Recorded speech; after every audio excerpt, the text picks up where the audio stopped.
Welcome back to the Star Wars Republic original canon comic series. Let's get into number 2 of the Prelude to Rebellion arc. After being attacked by the mob of pro-Republic youths, his lightsaber was knocked loose and activated by the tech rat boyfriend of his daughter Sylvan.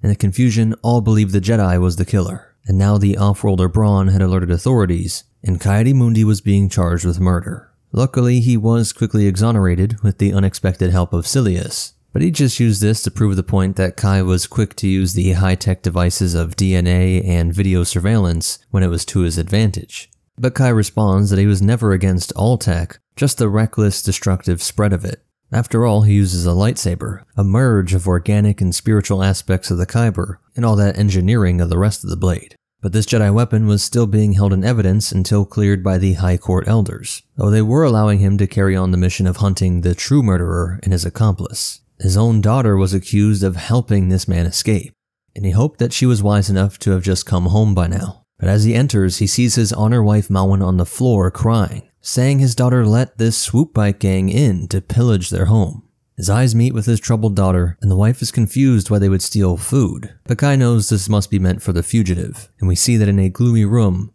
the drug prospector and smuggler Mon was musing at how here in the Citadel, they don't have to worry about people being hung up on civic duty and trying to turn him into authorities. A thought that is in Kai's mind as well, as he approaches the Citadel by Aurex. He hopes to find one of his few informants in this artificial landscape, but finds his Ortolan friend Yidi had not been to work for 2 days. Going by his home, the exhausted wife shares the last thing he heard, that Yidi had fallen asleep at work and was woken up by a conversation with some Shevin and a human, talking about some shipment. Yidi could tell they were very powerful underworld forces, and he had been shook up ever since. Before he leaves, Kai gives her some credits for the kids, and thinks about how these swoop gangs must mean that there is some lucrative operation bubbling up in the Citadel. Speeder bikes might be the unimpressive basic vehicles in militaries, but for small-time gangs, these were rare status symbols, expensive and usually provided the thugs with mobility to evade local police.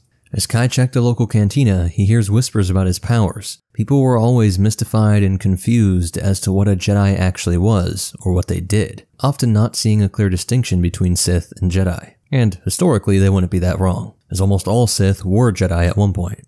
In a dim corner, he finds Yidi, but the man is terrified, spilling no information on the swoop smuggler, and storming out to reiterate that he has been seen talking to a Jedi now, and he would be in danger if he helped. As he watched the little blue man fade away, he thought back to the words of his master, Yoda, encouraging him to find nobility in the hearts of everyone.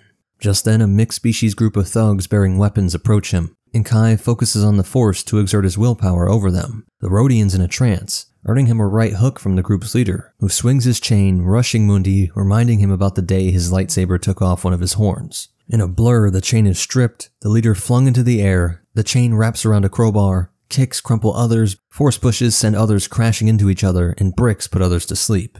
The Devronian returns and gets Kai to the ground, but again his training buys him time. As more close in, Kai uses his telepathy to call to his mount, which screeches through them using claws and beak to send them flying. But before the predatory bird loses it, Kai's calming meditation keeps it from actually killing anyone. Then a blade cuts through his hand, but still the Elder's martial arts keep him alive. He can see the police craft descending on this intersection, and as he slips away, he notices what looks like a drunk in a doorway, but then notices that it is Yidi. A low-power blaster fired at point blank into the man's chest was a clear sign of a skilled assassin. Quiet and no over-penetration, necessary for shooting someone in this big city without anyone noticing. As he mourns the Ortolan, he apologizes for getting him caught up in this, but through the Force, he can sense that his name is being spoken by some dark being. In the hideout, Maj is seeing that his swoop gang friends are abandoning him, but Kai's daughter is still in love with this idealist. Though she was skeptical of Braun. She didn't know why he was helping them so much, but he says it was because Maj was helping their project, in their public relations campaign against the Elders. He tries to keep the boys' spirits up, and out loud he tells Mon to protect Maj with his life, but then leans in to say not to kill him until he's given the green light. It was late into the night when Kai got home to his eager wife, but after this devastating day, he is distracted, thinking back to his Jedi training as a youth, when he was weak in the Force, so clumsy that he almost burned his ear off. And Yoda says that one can never judge if a day is good or bad in the moment. It can only be judged in retrospect, when looking back on that moment. His master says that a Jedi's task is to be vigilant for when a bad thing turns good.